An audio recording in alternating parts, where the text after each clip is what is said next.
나폴리의 흡이차 크바라츠헬리아 이적이 임박했습니다. 그는 나폴리에 작별 인사를 건넸습니다. 크바라츠헬리아는 17일 자신의 SNS에 올린 영상에서 내게는 정말 힘든 일이지만 이제 이별할 때가 됐다라며 나폴리를 떠나기로 결정했다고 밝혔습니다. 이어 나는 나폴리에서 경이로운 시간을 보냈고 우리는 많은 추억을 공유했으며 놀라운 감정을 많이 경험했다면서 나폴리는 내 집이었고 여러분 모두 덕분에 아주 멋지게 지냈다라고 덧붙였습니다. 또한 나폴리는 축구 도시이고 축구와 함께 살고 있다면서 이 위대한 역사의 일부가 돼 기쁘다라고도 했습니다. 2022년에 나폴리로 이적한 크바라츠헬리아는 2022년도 시즌 이탈리아 세리에 A에서 34경기에서 12골 13도움을 기록하며 나폴리가 33년 만에 리그 정상에 오르는데 큰 공을 세웠습니다. 세리에 A 올해의 선수로도 선정됐습니다. 2023년도 시즌에도 34경기에서 11골 8도움의 성적을 냈고 올 시즌에도 리그 17경기에서 5골 3도움을 기록하며 활약을 이어가는 중입니다. 나폴리도 리그 1위를 달리고 있습니다. 팬들은 나폴리에서 활약했던 아르헨티나 축구 영웅 고 디에고 마라도나의 빗대 크바라츠헬리아를 크바라도나라는 애칭으로 불렀습니다. 하지만 빅클럽의 관심을 꾸준히 받아온 크바라츠헬리아는 결국 새로운 도전을 위해 나폴리를 떠나기로 했습니다.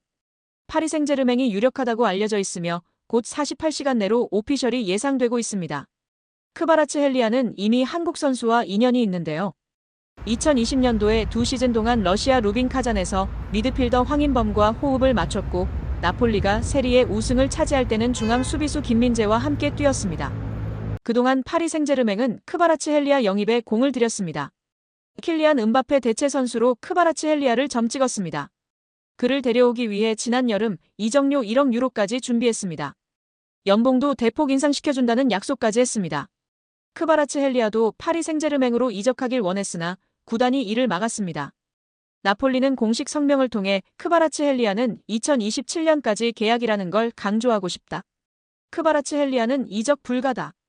계약 기간 중에는 선수의 대리인이 미래를 결정하는 게 아니라 구단의 결정에 달렸다라고 발표했었습니다. 여름 이적 시장에서 영입에 실패한 파리 생제르맹이 겨울 이적 시장에서 크바라츠헬리아를 다시 노렸고 결국 협상에 성공하면서 겨울 이적 시장에서 그를 데려올 수 있게 된 것입니다. 이번 흡이차의 영입으로 왼쪽 공격수 바르콜라를 밀어내고 흡이차가 주전을 차지할 것이 분명한데 미드필더진에서의 이강인에게 득이 될까요? 아니면 이강인 선수가 영국행 비행기를 타는데 도움이 되는 이적이 될까요? 우리 구독자 여러분들의 생각은 어떠신지 댓글로 알려주세요. 이번 A매치 2연전에서 맹활약을 보인 이강인 선수를 향한 스페인 매체의 충격적인 이적설이 등장하며 화제가 되고 있습니다. 결론부터 말씀드리면 스페인 매체의 망상이라고 생각이 되어지는데요. 일단은 이강인 선수가 파리 생제르맹에서 확고한 주전이 아닌 것은 맞습니다. 현재 경쟁을 제대로 한 시간조차 부여받지 못한 상황이기 때문에 이강인 스스로 구단 자체에서도 이강인을 보내줄 리 만무합니다. 특히 파리 생제르맹은 미드필더 스쿼드가 약하고 미드필더와 공격수 역할 모두 소화할 수 있는 이강인을 쉽게 보내줄 리 없습니다. 이강인의 파급력과 마케팅 능력도 대박인데다 이번에 폼이 올라온 실력조차 파리 생제르맹 선수들과 비벼볼 만한 것이 전문가들 의견입니다. 무엇보다도 결정적으로 선수 본인이 거부할 가능성이 가장 높습니다. 파리가 수락한다 한들 선수 본인이 거부할 가능성이 99%라고 보는데요. 이는 이강인 선수가 숱한 인터뷰에서 발렌시아에 있다가 마요르카로 떠나게 돼서 개인적으로 자존심이 상했는데 파리 생제르맹이라는 거대한 클럽으로 오게 되어서 너무 기뻤다고 이야기했습니다. 마요르카에 있을 때 발렌시아보다 더 큰 구단으로 가는 것이 목표였다고 밝혔습니다. 그런 그가 이제 얼마 되지도 않았는데 스페인의 레알 소시에다드로 갈 일은 없을 것입니다. 또한 아틀레티코 마드리드, 마요르카 등도 마찬가지일 것입니다. 아틀레티코 마드리드의 경우만 파리 생제르맹과 비슷하다 느낄 수 있는데요. 그럴 바에 파리에서 경쟁해보겠다고 생각할 것 같습니다. 물론 저의 생각이라는 점을 말씀드리고 여러분들 생각은 어떨지 모르겠네요. 그럼 보다 자세한 소식 살펴보도록 하겠습니다. 최근 스페인 프리메라리가 아틀레티코 마드리드가 이강인 임대를 원한다는 소식이 나왔는데요. 디에고 시메온의 아틀레티코 감독이 여전히 이강인을 원한다며 PSG에서 치열한 주전 경쟁을 앞둔 이강인을 오는 1월에 임대할 계획이라고 전했습니다. 또 이강인의 전 소속팀인 마요르카 역시 이강인 임대를 원한다는 보도도 전해졌습니다. 올 시즌 15위로 추락한 마요르카가 지난 시즌 6골 6도움으로 에이스 역할을 해냈던 이강인을 원한다는 소식이었습니다. 마요르카 역시 1월 임대를 원한다고 전해지고 있는데요. 두 경우 모두 강인이 PSG에서 주전 경쟁이 힘들 거라는 전망이 포함된 이적설입니다. 이런 가운데 세 번째 팀이 등장했는데요. 이번에도 라리가 팀이다. 바로 레알 소시에다드입니다. 레알 소시에다드에는 이강인의 동갑내기 절친, 일본 대표팀 출신 쿠보 다케우사가 있습니다. 그는 레알 소시에다드에서 에이스 역할을 해내고 있는데요. 지난 시즌 9골 5도움으로 팀을 4위로 이끌었습니다. 올 시즌에도 기세가 이어지고 있는데요. 5골 1도움을 올리고 있습니다. 쿠보는 레알 마드리드의 주드 벨링엄의 8골에 이어 라리가 득점 공동 2위에 등극했습니다. 레알 소시에다드는 6위에 위치했습니다. 쿠보가 맹활약을 펼치자 쿠보 이적설이 꾸준히 제기되고 있습니다. 최근에는 잉글랜드 프리미어리그 맨체스터 유나이티드가 쿠보를 원한다는 소식이 전해졌습니다. 레알 소시에다드는 주가가 높아진 쿠보를 붙잡을 수 없는 상황을 고려하고 있는데요. 그 1순위가 바로 이강인이라는 것입니다. 쿠보가 레알 소시에다드를 떠난다면 이 공백을 메울 수 있는 적임자로 이강인을 주시하고 있다는 것입니다.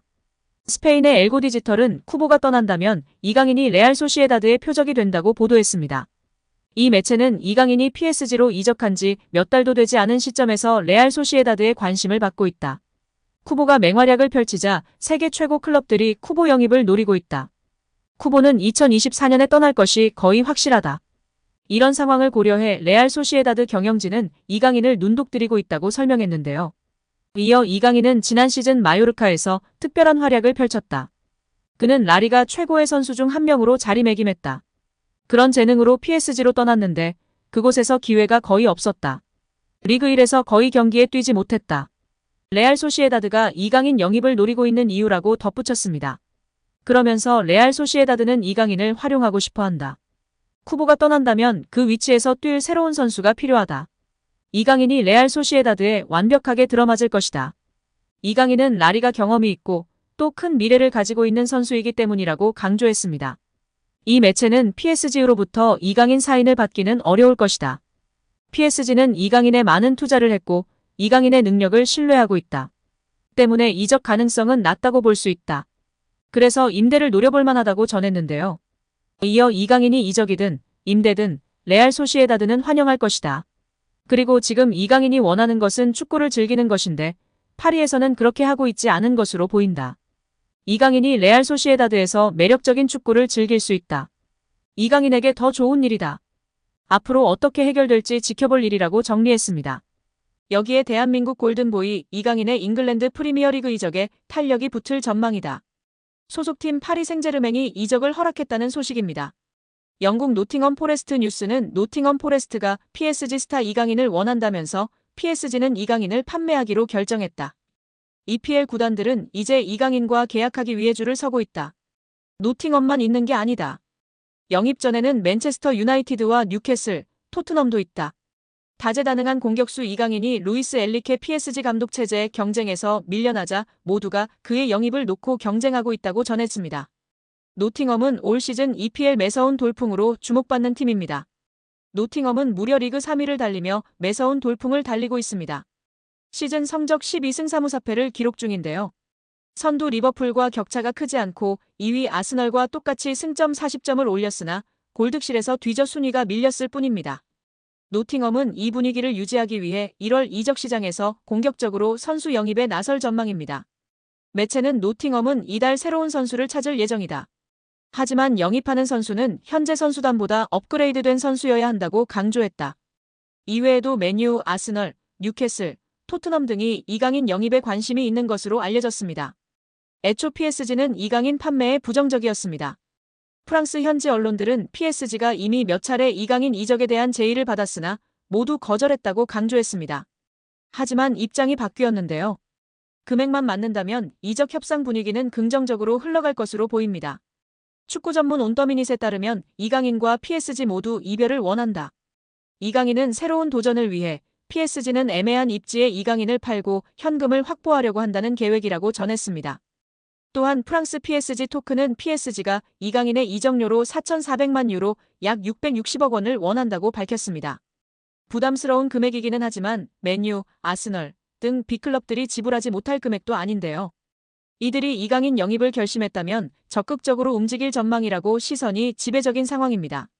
맨유, 아스널, 뉴캐슬 모두 이강인 영입이 절실합니다. 맨유의 경우 측면 공격수 마커스 레시포드가 이적을 앞두고 있습니다. 깊은 부진에 좋지 못한 인터뷰로 루벤 아모림 신임 감독에게 제대로 찍혔습니다. 레시포드는 이적하고 싶다는 뜻을 드러냈습니다. 아스널도 에이스 부카요 사카가 햄스트링 부상으로 전력에서 이탈해 공격 보강이 필요합니다. 뉴캐슬도 팀 미드필더 미구엘 알미론의 이적설이 돌고 있어 보강이 필요합니다. 공격진 뎁스도 두터운 편인데요. 올 시즌 유럽 대항전 티켓까지 따낸다면 선수 보강은 필수 과제일 수밖에 없습니다. 뉴캐슬은 올 시즌 리그 5위에 위치한 상황입니다.